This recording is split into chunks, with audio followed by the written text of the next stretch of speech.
چې زم د پیغمبر علیه السلام و اولاده خو په دې و اولاده کې څو زامنو دا چاله ورځي زم د پیغمبر علیه السلام څو زامنو دا چاله ورځي شاباش زم د پیغمبر علیه السلام څو زامنو هم د پیغمبر علیه السلام څو زامنو تیره توه درې او جی کم قاسم عبدالله د عبدالله څلور مشهور نومونه طیب مطیب طاهر مطهر او د درېمي زوی نوم یې ابراهیم ها الکه دا خبره دا وکړه سید حماد چې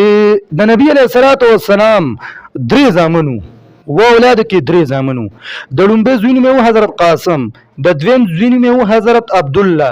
بیا د عبدالله څلور مشهور نومونه د بیان کړو د وی چې د عبدالله څلور مشهور نومونه دادي طیب مطیب طاهر مطهر او بیا د وی چې د نبی علیه السلام د دریم زوی نوم چې دی هغه دادي چې حضرت ابراهیم نو آیا د چې د درې ونه نومونه دا صحیح وي او که غلط وي صحیح وي واقعي د نبی علیه السلام اولاد کې درې زامنو دغه نومونه دي ښه